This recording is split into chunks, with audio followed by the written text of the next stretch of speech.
right about noon. Okay, noon, I'm giving you all times Houston time. And so the third stage engine is going to ignite a second time. It's going to burn for about 6.5 minutes. And this is going to speed us up from about 17,500 miles an hour up to about 25,000 miles an hour. Incredible rate of speed. It's called hyperbolic velocity, meaning you're going fast enough to escape the gravitational bonds of Earth forever, going that speed. Now, a little bit of orientation. Now, everything that's behind us in this is our launch vehicle. And we're pretty much done with that. It's all propellant tanks and engines designed to get us up to the speeds required to conduct the objectives of the flight. Out in front of us are the spacecraft involved in the Apollo mission. At the very front, the big gray cylinder is the service module. That provides all light for the 3 astronauts that are in the command module just beyond the service module. We'll see that in just a minute. The service module provides propulsive capability, oxygen generation, electrical power generation, water generation, everything to sustain life in the command module is there in the service module. And behind it, in this white thing, which is called the lunar module adapter, is where the lunar module is stored at liftoff. So our lunar module, again, as best I can describe it to you, the top part where you are going to be landing on the moon is the ascent stage. And so that's at the very front of this empty cylinder, the lunar module there, with the top against the front.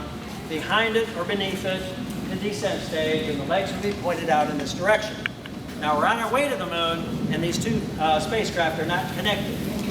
We have to be able to connect them to allow transfer of crew and equipment back and forth between the command module and the lunar module. So about 20 minutes into translunar flight, like the first thing we do on the path to the moon is go through a maneuver called transposition and docking. And this involves a pretty precise set of piloting by Collins. We have to separate the command and service module, push it out in front of the rest of the vehicle. It'll turn around 180 degrees so that the nose is pointed back this way. The panels of the adapter are jettisoned out to the side. That exposes the lunar module. And the nose of the command module docks to the top of the lunar module.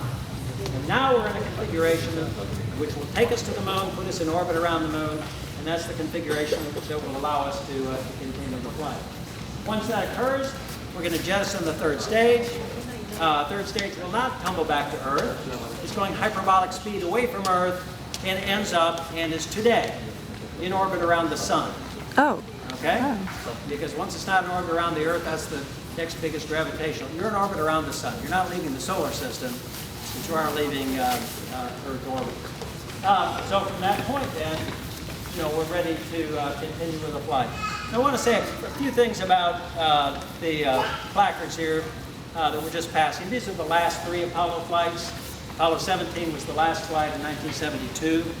But on those flights, we were able to use what we did not have in Apollo 11, which was this lunar rover.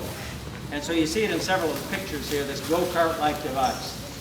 And the idea of the lunar rover was pretty elegant. You wanted to land at a flat, uninteresting spot, kind of like we did with Apollo 11. But that's not where your interesting samples were going to be. So, for example, on Apollo 15, we landed at a spot called Hadley Rill. A rill is like a deep-cut channel on the surface of the moon. We landed at a flat spot about 5 miles away from the rill, drive to the edge of the rill to pick up our samples, and then on day 2, drive off in the other direction because about 7 miles in the opposite direction is the base of the Apennine Mountain, which rises about 13,000 feet above the surrounding terrain. We bring back samples from there. So those are the things we're able to do on the later Apollo flights. Okay, now we're going to take you under the command module, and we will describe how you got to the surface of the moon, how you got back, and then what happened.